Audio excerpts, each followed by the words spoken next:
ya estamos delante del tema de esta noche, señales de la segunda venida de Cristo. Sobre todo señales en lo que concierne a la vida religiosa. ¿Qué es lo que nos enseña la Biblia? Señales en la sociedad, pues la maldad multiplicada, esto lo estuvimos viendo el último día, Mateo 24:12, los textos no los vamos a buscar, los vamos a leer en pantalla. Por haberse multiplicado la maldad, el amor de muchos se enfriará. Eso está en el contexto del sermón profético de Jesús que se encuentra en Mateo capítulo 14. La maldad. ¿En qué sentido podemos ver la maldad? Bueno, pues la podemos ver en todas las cosas que están sucediendo, por ejemplo, en las violaciones en grupo. Podemos ver en el último año 274 casos de violaciones en grupo entre menores, porque lo que llama la atención de esto es las edades de estos chicos jovencitos, ¿no? El origen, ¿cuál es el origen? La facilidad con que tenemos ante la pornografía a edades muy tempranas. Hoy tenemos una facilidad inmensa. Hace años, si quería uno ver una revista pornográfica, tenía que ir al kiosco y tenía que mirar a un lado, luego mirar al otro lado, que nadie le viese, comprar una revistita que el kiosquero te la vendía, era legal, y entonces la tenías que esconder para que no te la viesen por ahí, y luego llegar a tu casa, la escondías y la veías, ¿no? Y era más difícil poder acceder a la pornografía. Pero hoy, con un par de clics, puedes acceder sin ningún problema, sin restricciones. Puedes acceder a miles, yo diría millones de vídeos explícitos en los que hay imágenes, pues que en una mente de chicos jovencitos, pues imaginaros hasta dónde puede alcanzar eso, ¿no? La cifra de chavales que dice aquí en la parte de abajo implicados que tienen menos de 14 años e incluso mencionan en sus informes casos de niños de 10 y 11 años que han abusado y agredido a niñas de 5 y de 6. O sea, estamos alcanzando unos niveles nunca vistos. Y todo esto son señales de algo que se nos acerca, ¿no? Los falsos cristos que vendrán en Mateo 24, capítulo 5 y versículo 24, pues también podemos leer que vendrán muchos porque vendrán muchos en mi nombre diciendo yo soy el Cristo y a muchos engañarán, porque se levantarán falsos cristos y falsos profetas y harán grandes señales y prodigios de tal manera que engañarán, si fuere posible, aún a los escogidos. Esto de los escogidos es un tema que cuando lo estaba repasando esta tarde he hecho un pequeño paréntesis aquí porque pareciera que Dios llama a unos y a otros no. ¿No os parece que esto de los escogidos? A mí esto me llamó la atención, ¿no? Cuando yo leía la Biblia y veía esto de los escogidos, digo, pero bueno, entonces Dios, ¿qué pasa? ¿Que escoge a unos y a otros no? Entonces, ¿qué Dios es ese? Yo no sé si vosotros os habéis hecho esa pregunta cuando os encontráis con textos así, ¿no? Como este, ¿no? Pero claro, para entender esto hemos de ver cierto contexto, ¿no? Por ejemplo, en Mateo capítulo 22 y versículo 14 dice que muchos son los llamados, pero pocos los escogidos. En la parábola del sembrador dice que se echa la semilla y la semilla cae en diferentes terrenos, pero la semilla se echa por todas partes y los terrenos representan a las personas. O sea que en definitiva es dependiendo de qué tipo de persona, dependiendo de qué tipo de terreno, nos convertimos en escogidos. Por ejemplo, en Segunda de Pedro, capítulo 2, versículo 9, se nos dice que el Señor dice que no retarda su promesa, como algunos la tienen por tardanza, sino que es paciente para con nosotros, porque no queriendo que ninguno perezca, sino que todos vengan al arrepentimiento. Ahí encontramos textos claros que nos dicen que Dios no quiere que nadie perezca. Entonces, Dios está llamando a todos. Lo que pasa es que convertirnos en escogidos va a depender de nosotros, no porque Dios nos escoja. Aunque habrá algún texto que dice que Dios nos escogió desde antes de la fundación del mundo. ¿Qué quiere decir esto? Que Dios nos preconoció desde antes de la fundación del mundo, porque Dios es eterno y es capaz de preconocer el futuro sin que éste haya llegado. Y es capaz de ver cómo tú y yo, en un momento determinado de nuestra vida, hemos aceptado el mensaje de la salvación, el mensaje de amor de Dios, y seguimos en Él y seguimos luchando en Él, con nuestras caídas, con nuestros altos y con nuestros bajos, con nuestras luces y con nuestras sombras, pero seguimos ahí aferrados al Señor. Y el Señor eso lo vio desde antes de la fundación del mundo, por eso dice que nos escogió. Hay otro texto en 1 de Pedro, capítulo 2, versículos 3 y 4, que nos dice, porque esto es bueno y agradable delante de Dios nuestro Salvador, el cual quiere, ahí está ya definitivamente súper claro, que todos los hombres sean salvos y vengan al conocimiento de la verdad. Yo os invito a que cuando encontréis textos en la Biblia que os llaman la atención, no los paséis por alto, que indaguéis, porque eso va a producir gozo en vuestro corazón, porque vais a ver que la palabra de Dios tiene respuestas a muchas de las dudas aparentes que se nos pueden aparecer por ahí. Vendrán falsos cristos, muchos han venido, muchos están por ahí diciendo que son Cristo. Aquí tenemos el caso, ¿no?, de este hombre. Fijaros qué cara tiene. O sea, realmente, si le miramos en la cara, podemos decir que este hombre, pues si no es Cristo, pues se parece mucho al Cristo que nos han querido hacer ver, ¿no? Aunque el libro de Isaías dice que no había hermosura en él. No había hermosura en Cristo. Sin embargo, nos han ha habido cuadros de artistas famosos que nos han presentado un Cristo pues muy atractivo, con unas facciones muy, muy agradables, muy bondadosas. No lo sabemos, ¿no? Pero desde luego este hombre lo cumple perfectamente, ¿no?, con todo ese séquito de personas que le siguen, ¿no? Este hombre dice ser la reencarnación de Jesucristo. Habrá también falsa venida de Jesús. Esto también ya lo estuvimos hablando en una de las reuniones pasadas, que hablábamos del anticristo, ¿no?, que va a venir, que de alguna manera va a engañar a todos, ¿no? Así que si os dijeren, mirad, está en el desierto, porque esta es otra realidad. Nos encontramos con alguna denominación que dice que Cristo ya ha venido, que está aquí, que ha venido en forma espiritual. Si os dijeren, está en el desierto, no salgáis. O mirad, está en los aposentos, no lo creáis, porque como el relámpago que sale del oriente y se muestra hasta el occidente, así será también la venida del Hijo del Hombre. ¿Qué quiere decirnos aquí el relámpago? Que será algo visible, que será algo contundente, es decir, que no habrá posibilidad de engaño.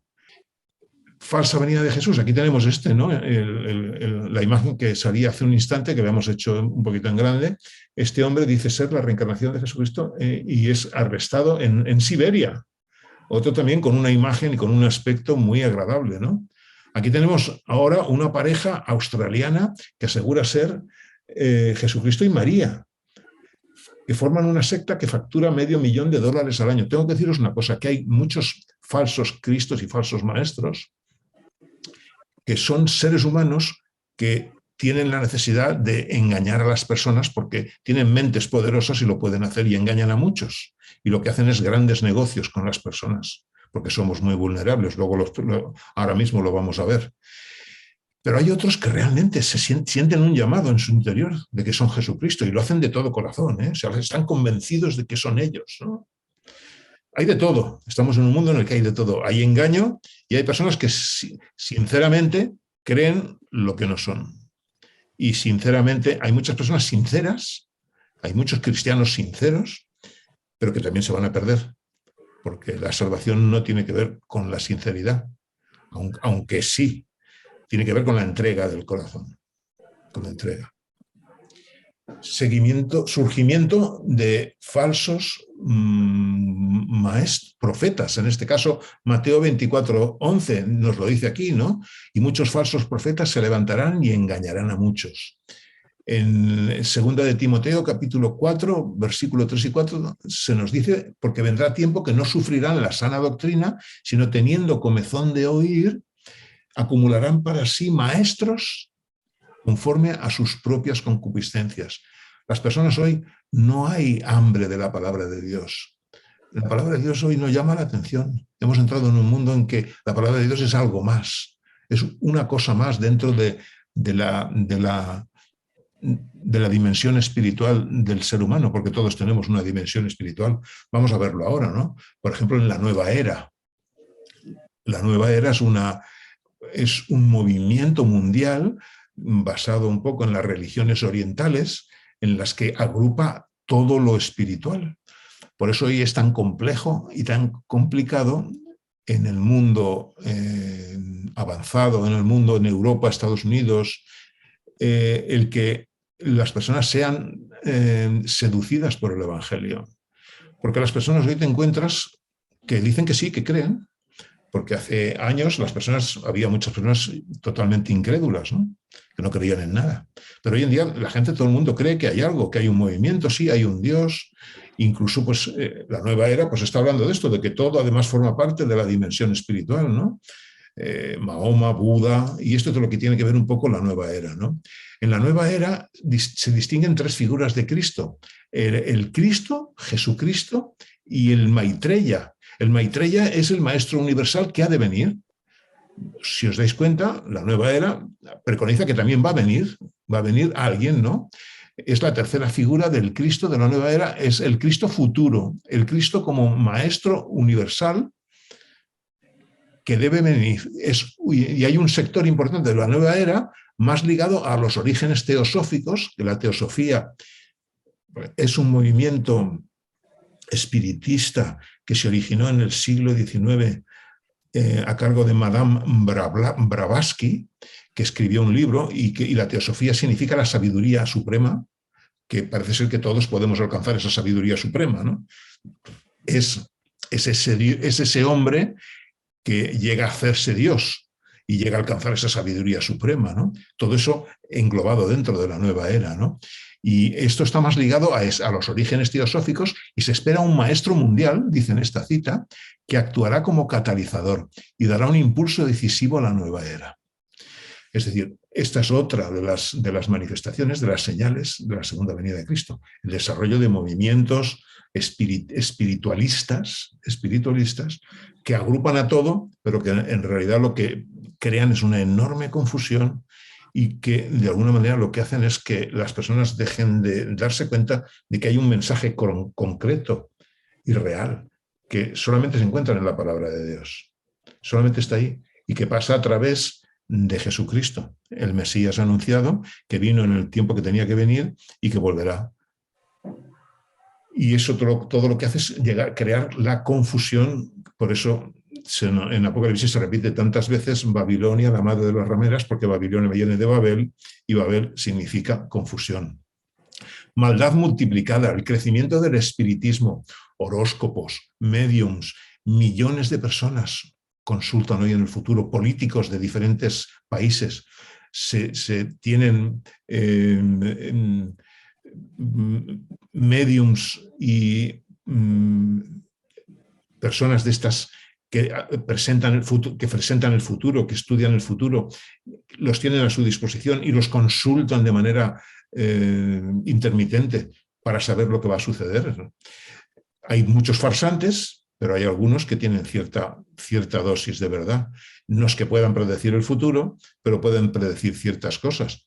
Yo recuerdo hace un tiempo que había unos programas de televisión en la noche, que yo no sé si se siguen dando, en los que miles de personas llamaban con sus problemas de trabajo, problemas de personas angustiadas, problemas de violencia, problemas de divorcio, y acudían a esas personas por las noches y esas personas muy inteligentemente les daban ciertos consejos y les cobraban un dinerito por la llamada, cada llamada que hacían, no sé a cuánto les salía el minuto, pero creo que eso me parece que se sigue dando en muchos canales de televisión de estos regionales, ¿no?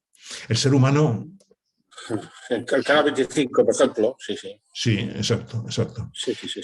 El ser humano somos fácilmente manipulables, somos débiles, somos vulnerables y ante mentes poderosas podemos ser fácilmente seducidos y engañados, porque hay mentes poderosas. Por eso el Salmo 39, si lo queréis buscar, Salmo 39, versículo 4. Vamos a leer este texto.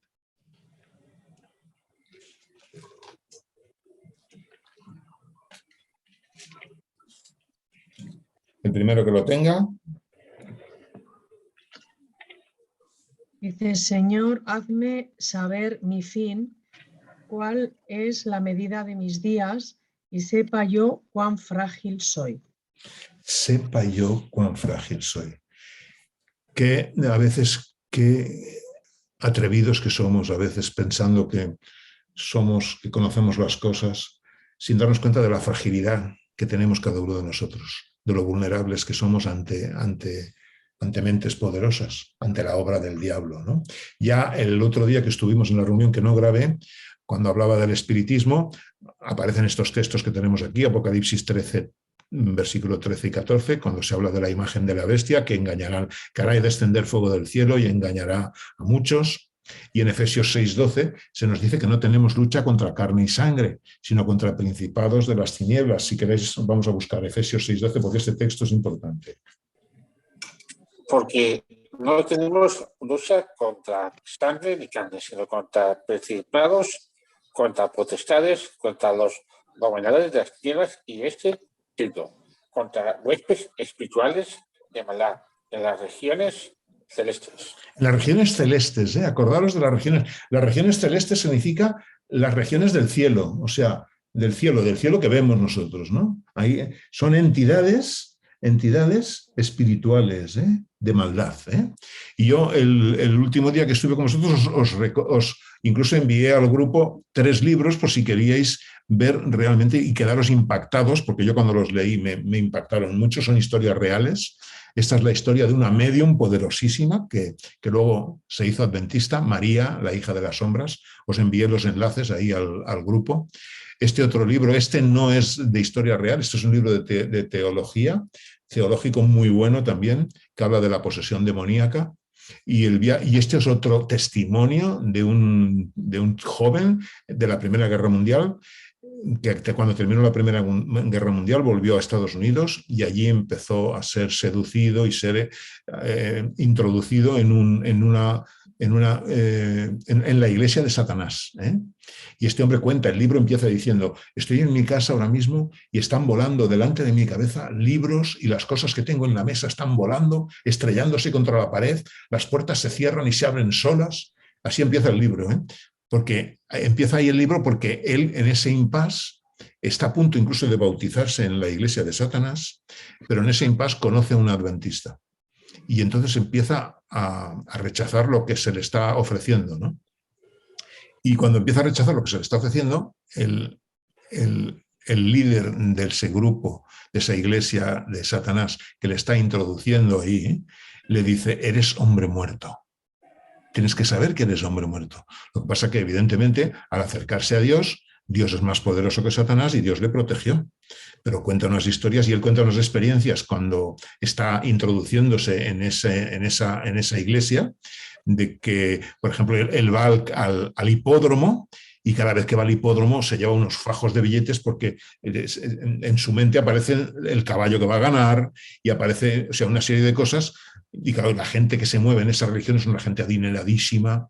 Es decir, Satanás maneja este mundo como quiere. Y esa es una de las señales de la segunda venida de Cristo también. Eso se ha multiplicado. Otra cosa que está multiplicada, que es el fenómeno ovni, que tanta tinta y tanto se escribe del fenómeno ovni, ¿no? La inteligencia de los Estados Unidos admite no tener explicación ante el misterio de los objetos voladores. En este texto dice que se ha publicado a finales de julio de este año un informe en el Pentágono en el que se incluían 144 observaciones sobre las que Defensa dijo no tener suficientes datos para determinar la naturaleza de los misteriosos objetos voladores. Acordaros lo que hemos leído hace un instante. Dice que no tenemos lucha contra carne y sangre, sino contra huestes espirituales de maldad en las regiones del cielo. Y se ven unos... vamos a ver un poco más adelante. El otro día puse el vídeo, fijaros lo que dice aquí. Este dato es interesante. El funcionario ha relatado que desde comienzos del siglo XXI se ha registrado un aumento significativo de presencia de objetos voladores no identificados o no autorizados en las zonas de maniobras militares.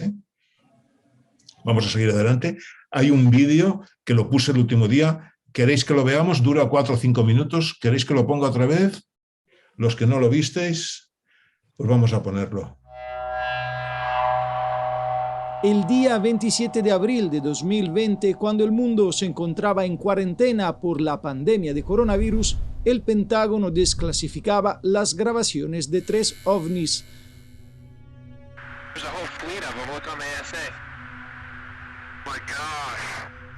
Los vídeos se habían grabado entre 2004 y 2015 pero llevaban años circulando en las redes sociales. Muchos se preguntaron entonces si este reconocimiento oficial era una casualidad o una oportunidad. Aprovechar la crisis mundial del coronavirus para que el tema OVNI pasara desapercibido.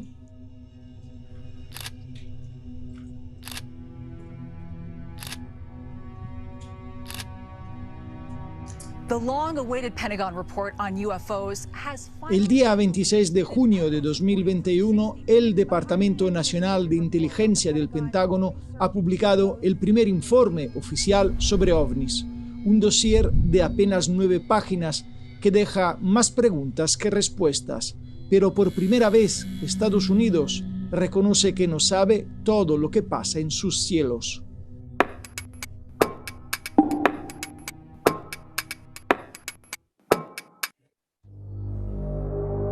Los primeros avistamientos de ovnis por parte de pilotos se produjeron durante la Segunda Guerra Mundial. Decenas de aviadores militares señalaron la presencia de balas de fuego que cruzaban el cielo. Les llamaron Foo Fighters. En 1948, la aviación de Estados Unidos puso en marcha el proyecto SIGN para estudiar el fenómeno de los avistamientos. Un año después, fue sustituido por el proyecto Grudge, que duró solo un año. Pero desde 1952 hasta 1963 se encargó una investigación más extensa sobre los ovnis, llamada el Libro Azul. Se trataba de un proyecto secreto, pero la Universidad de Colorado pudo acceder a parte de estos datos que fueron publicados en el informe Condon. En junio de 2020, por voluntad del Senado de Estados Unidos, se creó el Grupo de Trabajo sobre Fenómenos Aéreos No Identificados, con la obligación de hacer públicos los resultados de sus investigaciones. Un año después se ha publicado este informe de 9 páginas. Es el primero en el que el Departamento de Inteligencia de Estados Unidos reconoce que los ovnis son una amenaza para la seguridad nacional.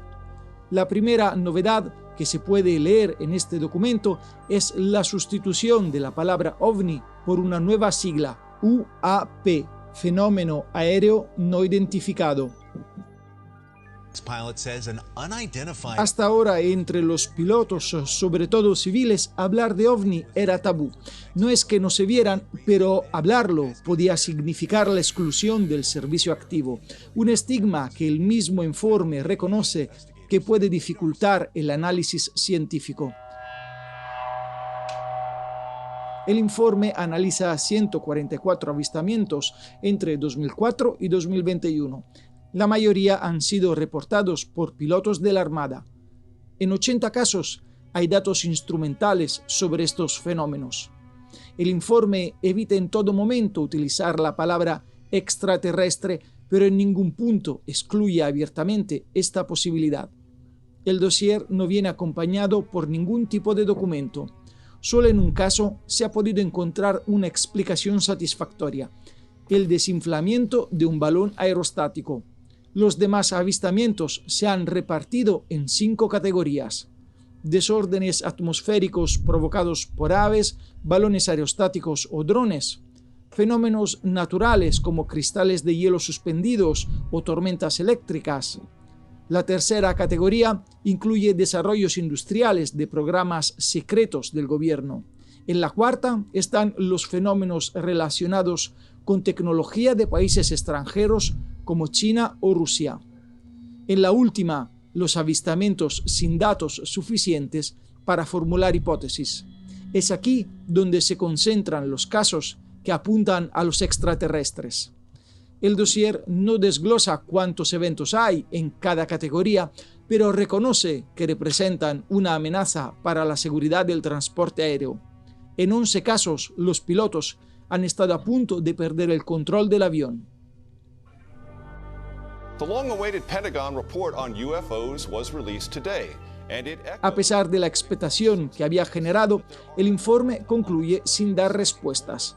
La continuidad del grupo de trabajo sobre fenómenos aéreos no identificados, sin embargo, dependerá de la financiación que recibirá por parte del Congreso y del Gobierno de Estados Unidos. Este nuevo organismo, que de momento no ha aportado nada nuevo sobre el tema, no ha conseguido ni siquiera despejar la sospecha de que el gobierno estadounidense guarda en secreto las pruebas del contacto con forma de vidas alienígenas.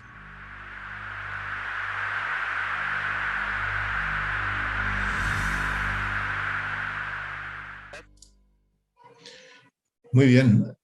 Si os dais cuenta, el fenómeno OVNI tiene más dudas que respuestas, porque lo que pretende es crear una enorme expectación. Hay gente encandilada con el fenómeno OVNI, completamente subyugada, entusiasmada con este fenómeno. Por eso no termina de verse claro. Son naves que van a unas velocidades inmensas que además hacen movimientos inesperados, de repente giran, de repente se van en dirección contraria, y llevamos así pues 50 años en los que se están produciendo estos avistamientos y no hay casos de que hayan descendido estos seres y hayan abierto una conversación para hablar de que son seres de otras galaxias que vienen a ayudarnos. En ningún caso hay nada de eso, ¿no? Es lo que realmente se quiere tratar de presentar con este fenómeno a las personas a las que de alguna manera se les seduce y se les crean expectativas en relación a este fenómeno, ¿no? Este fenómeno pretende el engaño, ¿no? Son huestes espirituales de maldad en las regiones celestes. O sea, es decir, las regiones en las que se mueve Satanás es las regiones del cielo, las regiones del aire. Y ahí se mueven él y sus ángeles para seducir todo esto, ¿no? Y para producir todo esto como una señal, y este aumento del fenómeno OVNI es una señal más de la segunda venida de Cristo, de la cercanía de la segunda venida de Cristo, ¿no? Señales en la religión, la maldad multiplicada, el yoga. En el yoga encontramos también que la nueva era, hay cristianos también que son de alguna manera atraídos por este asunto del yoga, por hacer estos movimientos que se hacen con el yoga, sin darnos cuenta de que estos movimientos de alguna manera están ligados a la forma religiosa del yoga. Fijaros lo que dice, esto está sacado del libro de Posesión Demoníaca, es una cita en la página 54, que habla del cardenal Norberto Rivera Carrera, que dice que el yoga es en su esencia un ejercicio espiritual, o sea, no es que el yoga gimnástico sea solamente una gimnasia. El yoga gimnástico, aunque no lo parezca, está ligado a algo espiritual.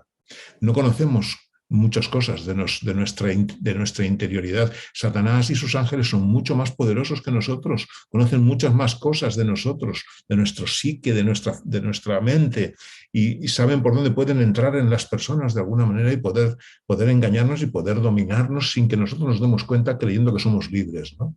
El yoga es en su esencia, dice aquí, un ejercicio espiritual y corporal nacido de la espiritualidad hindú. Las posturas y ejercicios se presentan como un simple método, son inseparables de su sentido propio en el contexto del hinduismo. El yoga es una introducción a una tradición religiosa muy ajena al cristianismo, y abajo encontramos cómo funciona.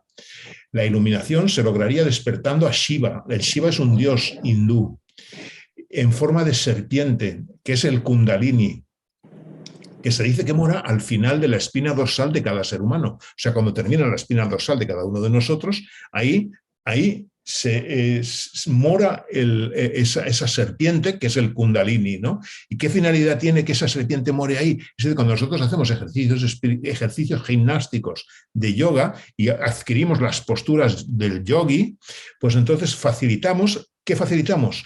Pues que ese Kundalini que es esa serpiente que está ahí atrás, que está al final de la espina dorsal, dice, o en los genitales, ascienda desde ese punto por la columna vertebral y vaya abriendo uno a uno los 7 chakras que cada uno de nosotros tenemos, que cada chakra dicen que son fuentes de energía que se ubican en la espina dorsal, y que así ese Kundalini va subiendo y se une a la esposa Parvati, que es la diosa de la energía, que le espera en la cabeza de cada ser humano. El enlace Shiva-Parvati abriría el tercer ojo a nivel psíquico y físico. Esta es la meta del yoga, hermanos. Esta es la meta final del yoga. ¿Qué sucede cuando se abre el tercer ojo? Pues mucho me temo que por ahí pueden entrar entidades desconocidas para nosotros, que no nos damos ni cuenta. Lo que sí puedo decir es una cosa, que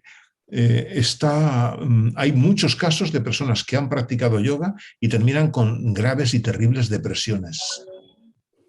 O sea, el yoga es peligroso, el yoga gimnástico, no hablo ya del yoga espiritual, que se hace con esta finalidad, porque hay personas que hacen las posturas del yoga sin darse cuenta de lo que están haciendo es facilitar la apertura de los 7 chakras y de que suba la serpiente, el kundalini, hasta la cabeza, ¿no?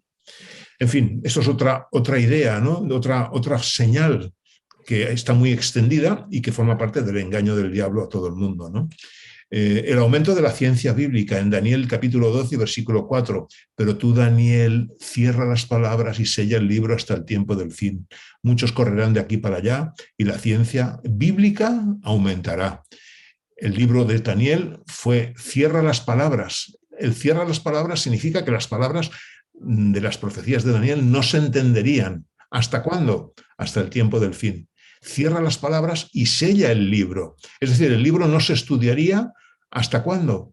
Hasta el tiempo del fin. Porque en el tiempo del fin el libro le sería quitado el sello, que eso lo encontramos en Apocalipsis capítulo 10, y las palabras empiezan a ser comprendidas y el libro de Daniel empieza a ser comprendido y empezamos a entender cuando nos habla de los tiempos y medio tiempo, cuando nos habla en Daniel 12, por ejemplo, de los 1260, los 1290, los 1335 días, todo eso hoy en día lo hemos podido llegar a comprender porque ha llegado ese tiempo del fin, ¿no?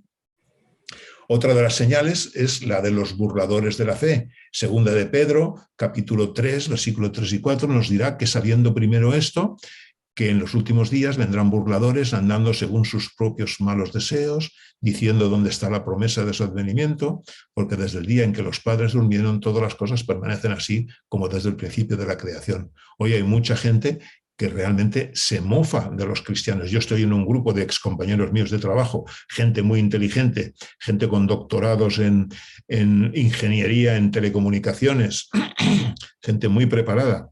Y yo sé que en muchos momentos pues, les causa cierta hilaridad el que yo les diga ciertas cosas, ¿no? Porque yo les mando ciertas cosas de cuando en cuando, ¿no? Porque además hay uno en el grupo que que además tengo bastante afinidad con él y muchas veces nos unimos los dos, que creen los ovnis y está completamente mandando siempre cosas de ovnis y cosas de seres extraterrestres que se han encontrado, esqueletos que hay por ahí y mandando fotos.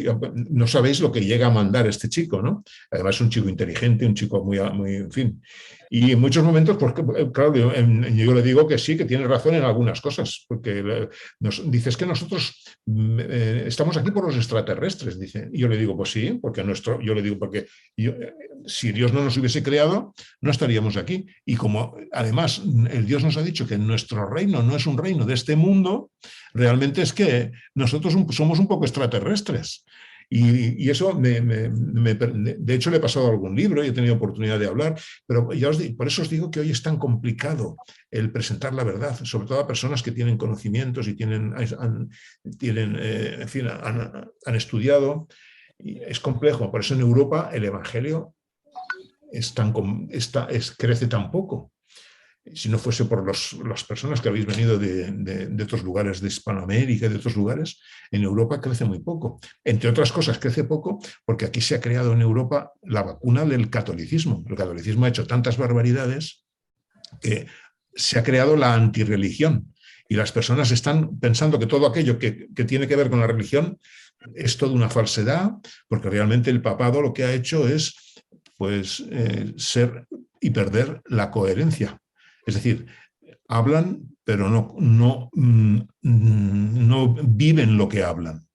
Y eso es lo peor que podemos hacer los cristianos, ¿no?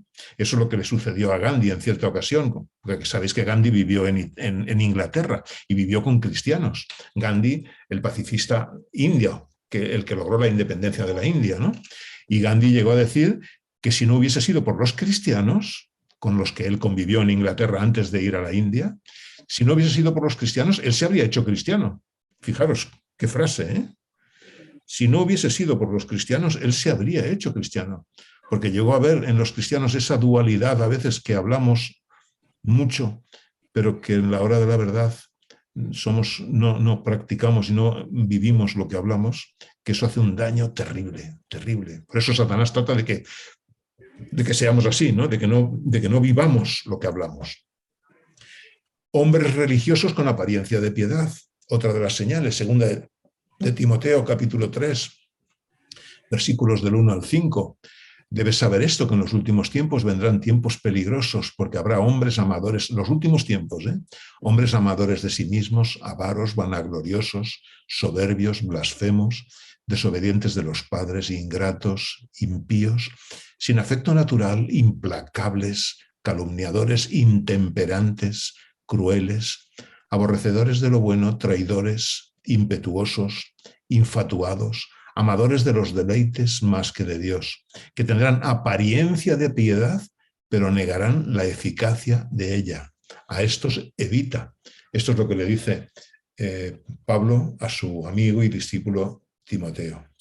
Señales en la religión, un pueblo de Dios tibio y acomodado. Vamos a leer Mateo capítulo 25. Xavi, empieza a leer, versículo 1. Sí. Entonces el rey de los cielos será semejante a 10 vírgenes que tomando sus lámparas salieron a recibir al esposo. Vamos a parar un segundo. Dice entonces. ¿Cuándo es ese entonces? Bueno, esto estamos en el contexto del discurso profético de Jesús. Estamos en el contexto de Mateo 24, de las señales del fin. Entonces, dice, el reino de los cielos es un sinónimo del pueblo de Dios en la tierra. Dice que será semejante a 10 vírgenes que tomando sus lámparas salieron a recibir al esposo. Es decir, se produce una sensibilidad en cuanto a que el esposo viene y el pueblo de Dios coge lámparas para recibir al esposo y se prepara para recibir al esposo. Sigamos leyendo, Xavi. Sí, y 5 de ellas eran prudentes y 5 insensatas. Y las insensatas, tomando su lámpara, tomaron consigo aceite. Y más de las prudentes tomaron aceite en sus vasijas juntamente con sus lámparas. Es decir, y quedándose...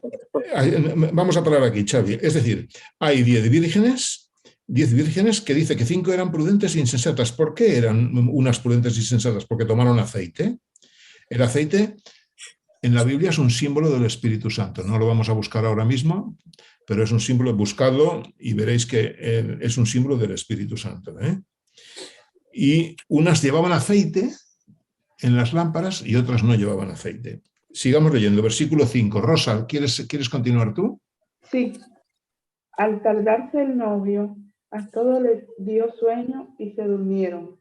Pero a medianoche se oyó un clamor. Aquí está el novio. Salid a recibirlo. Paremos un instante. Tardándose el esposo, ¿cuántas vírgenes hay tibias y cuántas hay prudentes? 5 y 5. ¿Y cuántas se durmieron? 5, todas. Todas, ¿eh? Sí. O sea que aunque se durmieron también las prudentes, ¿eh? Sí. O sea, el pueblo de Dios está dormido, adormecido. Y esta es una señal de la segunda venida de Cristo, el adormecimiento del pueblo de Dios. A medianoche se oyó un grito, ¿no? A versículo 7. Entonces todas aquellas vírgenes se levantaron y arreglaron sus lámparas. Y las insensatas dijeron a las prudentes, dadnos de vuestro aceite, porque nuestra lámpara se apagaron. Pero las prudentes respondieron, diciendo, no sea que no haya suficiente para nosotras y para vosotras, y más bien a los que venden, y comprad para vosotras. Entonces aquellas vírgenes se levantaron y arreglaron sus lámparas, y las insensatas, fijaros, las prudentes, que parece ser las vírgenes, las buenas, no les dan del aceite. Pareciera como que son un poco egoístas, ¿no? Sin embargo, son las vírgenes prudentes. ¿Por qué no comparten el aceite? Porque el aceite no se puede compartir. Porque el que el Espíritu Santo trabaje en el interior de una persona es cuando la persona acepta y permite cada día que el Espíritu Santo trabaje en él. Y eso tú no lo puedes dar a nadie. Es tu propia vivencia espiritual de cada día, es tu propia experiencia espiritual de cada día, y tú no la puedes dar a nadie. Y esa es la tristeza, ¿no? Y la dureza de esta parábola, ¿no? Versículo 10, Van Troy. Pero mientras ellas iban a comprar, vino el esposo, y las que estaban preparadas entraron con él a la boda, y se cerró la puerta. Después vinieron también las otras vírgenes, diciendo: Señor, Señor, ábrenos. Mas él respondió, dijo: de cierto os digo que no os conozco. Velad, pues, porque no sabéis el día ni la hora en que el Hijo del Hombre ha de venir. Porque el reino de los cielos es suficiente, Van Troy, hasta el versículo 13. No os conozco. Qué duro es eso, ¿eh? No os conozco, no os conozco. Fijaros, ese no os conozco nos tiene que tocar el corazón, ¿no? Porque realmente que el Señor no nos conozca es porque no tenemos una relación con Él. Porque nuestra relación es esporádica. No es una relación, una vivencia diaria. En la oración, sobre todo, en nuestra vida personal. Nuestra vida personal va a reflejar nuestra relación diaria con el Señor, si esa existe o no existe. Ese no os conozco, vamos a ver en Mateo capítulo 7, versículo 21, porque es que el mundo cristiano, hay personas completamente convencidas de que están siguiendo al Señor y hacen cosas por el Señor, pero no se trata de eso. Fijaros este texto, el no os conozco, dice, versículo 21, Mateo 7, a partir del 21, dice: no todo el que me dice Señor, Señor, entrará en el reino de los cielos, sino el que hace la voluntad de mi Padre que está en los cielos. Es decir, nuestras creencias, nuestra teoría, nos tiene que llevar a hacer la voluntad de Dios. Porque si no hacemos la voluntad de Dios, se queda en teoría. Se va a quedar una teoría muy bonita, pero será teoría. Dice, versículo 22, muchos me dirán en aquel día: Señor, Señor, ¿no profetizamos en tu nombre, y en tu nombre echamos fuera demonios, y en tu nombre hicimos muchos milagros? Muchos milagros, hermanos. Hay denominaciones y hay muchas personas hoy en día que hacen auténticos milagros. También hay falsificaciones, pero hay milagros que se hacen. Y entonces les diré, versículo 23, claramente: nunca os conocí, apartaos de mí, hacedores de iniquidad. Nunca os conocí. Es decir, el hacer milagros, el hacer obras poderosas, el echar fuera demonios, el profetizar. Profetizar significa mensajear. O sea, la palabra profeta significa mensajero. Y si yo profetizo, significa que yo estoy dando un mensaje de parte de Dios, ¿no? Bueno, pues muchos dirán en aquel día: no profetizamos en tu nombre, no hablábamos de ti, no presentábamos tu mensaje. No echamos fuera demonios y en tu nombre hicimos muchos milagros. ¿Cómo es posible que tú ahora nos digas que no nos conoces? Pues porque no hay una relación con Dios. Porque la vida cristiana, la esencia del cristianismo es la vida devocional con Dios. Esa es la auténtica esencia que además nos prepara para la segunda venida de Cristo. En el capítulo 24 ahí podemos ver que tenemos como una protección. Cuando habla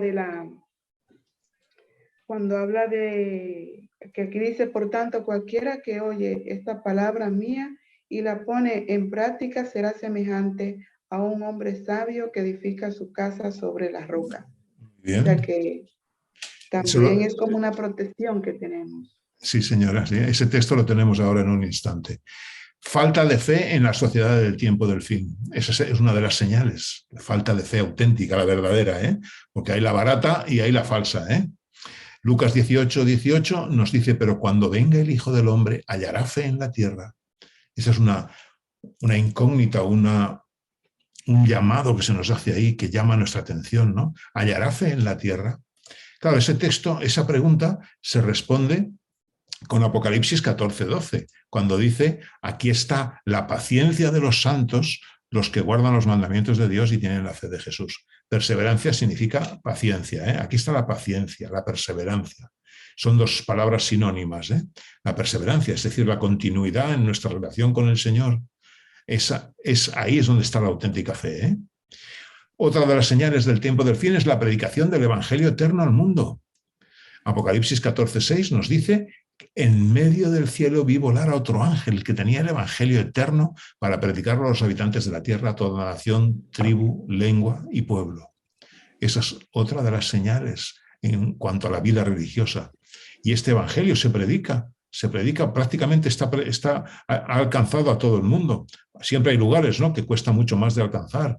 Los países islámicos, por ejemplo, ¿no?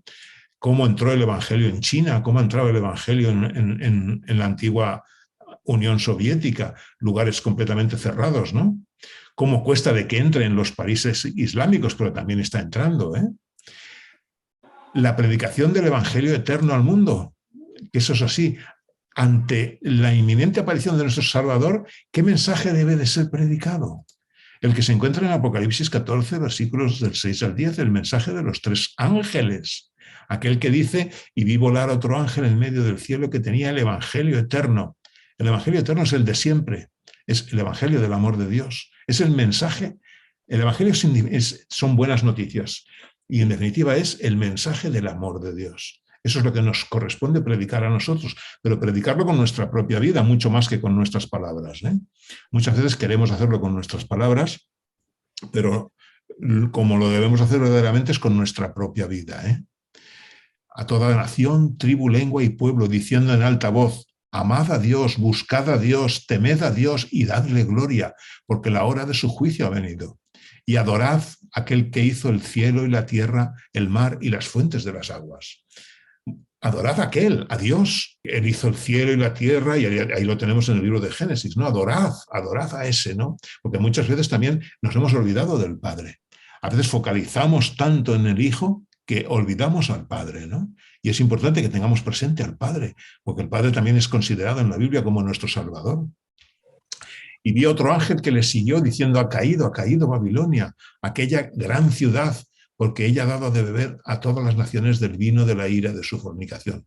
Y el tercer ángel lo siguió diciendo en alta voz, si alguno adora a la bestia y a su imagen y recibe la marca en su frente o en su mano, él también beberá del vino de la ira de Dios, el cual es vaciado puro en el cáliz de su ira y será atormentado con fuego y azufre delante de los santos ángeles y delante del Cordero.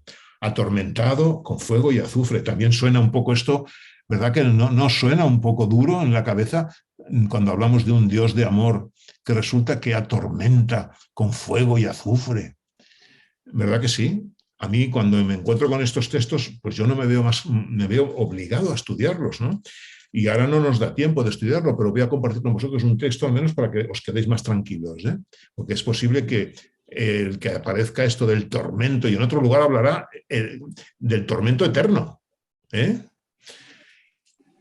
Esto está, vamos a ver, está en Apocalipsis 14, estamos leyendo Apocalipsis 14, versículo del 6 al 10, y podemos ver un texto muy interesante que se encuentra en Apocalipsis 21:8. A ver, el primero que lo tenga, que lo lea, por favor. Pensad una cosa, Apocalipsis es un libro coloreado de símbolos. Es un libro simbólico. Todo lo que aparece ahí son símbolos. Y hemos de descifrar esos símbolos. Símbolos muy llamativos, pero símbolos. No podemos interpretarlos como algo literal. ¿Qué nos dice Apocalipsis 21, versículo 8? Pero los cobardes, incrédulos, abominables, asesinos, inmorales, hechiceros, idólatras y todos los mentirosos tendrán su herencia en el lago que arde con fuego y azufre, que es la muerte segunda. O sea que el lago de fuego y azufre en realidad no es un lago real, es la muerte segunda. La muerte segunda es la muerte definitiva, ¿eh? Es de la que ya nadie se levanta, de la muerte segunda, ¿eh? ¿Qué actitud debemos de tener nosotros ante la predicación del Evangelio y la segunda venida de Jesús? ¿Qué actitud hemos de tener nosotros los cristianos? Y aquí viene la pregunta que planteábamos al principio de este tema cuando lo anunciábamos, ¿no? ¿Podemos, el pueblo de Dios, modificar o influir en la fecha de la segunda venida de Jesús? Segunda de Pedro, capítulo 3. Estamos terminando ya. Segunda de Pedro, capítulo 3, versículo 12. Dice así, versículo 10, vamos a leer desde el 10. Pero el día del Señor vendrá como un ladrón en la noche, en el cual los cielos desaparecerán con gran estruendo, y los elementos ardiendo serán deshechos, y la tierra y las obras que en ella hay serán quemadas. Puesto que todas estas cosas han de ser deshechas, ¿qué clase de personas debéis de ser en vuestra conducta santa y en piedad, aguardando y apresurando la venida del Hijo de Dios? Hay otras versiones que dicen acelerando la venida del Hijo del día de Dios, en el cual los cielos encendiéndose serán deshechos y los elementos siendo quemados se fundirán. Aguardando y apresurando.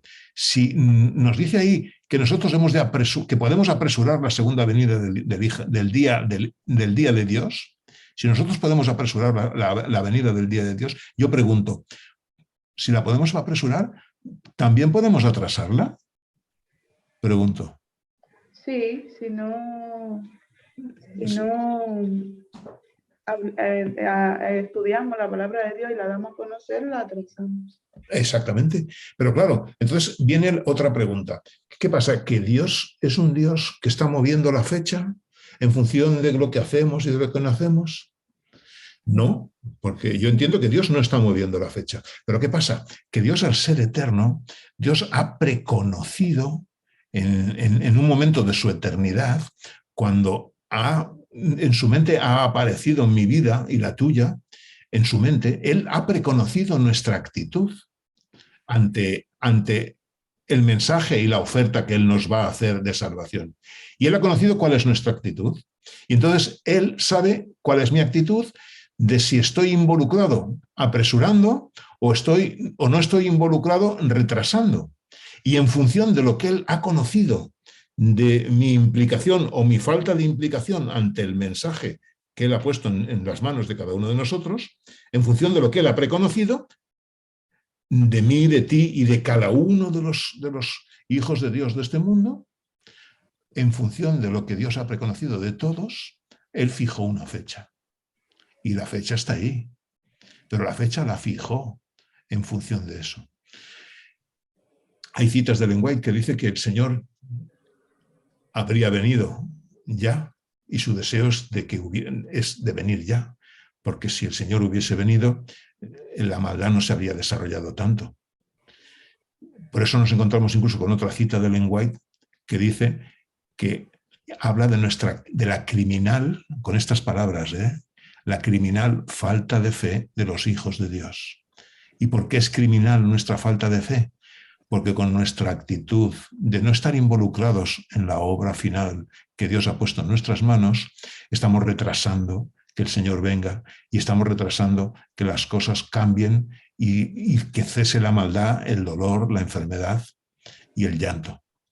Por eso es tan importante que nosotros nos involucremos. ¿Qué mensaje encierra el cumplimiento de las señales del fin? Bueno, aquí aparece las señales del fin, encierran el mensaje de que se cumple la segunda venida de Cristo. ¿Qué advertencia nos hace el Señor a todos aquellos que hemos sido testigos en las señales que indican su proximidad? Velad, pues, porque no sabéis a qué hora ha de venir vuestro Señor. Y por último, el texto que ha leído antes Rosa: mirad, velad y orad, porque no sabéis cuándo será el tiempo. Es como el hombre que yéndose lejos dejó su casa. Este es el mensaje en Marcos. El paralelo de Marcos, el paralelo de Mateo 24 en el sermón profético de Jesús está en Marcos 13. Dice, mirad pues porque no sabéis cuándo será el tiempo. Es como el hombre que yéndose lejos dejó su casa, dio su autoridad a sus siervos, a cada uno le dio un trabajo y al portero mandó que velara. Velad pues porque no sabéis cuándo vendrá el señor de la casa, si al anochecer o a la medianoche, al canto del gallo o a la mañana, para que cuando venga, de repente, no os halle durmiendo. Y lo que a vosotros digo, a todos lo digo, velad. Velad significa estar despiertos.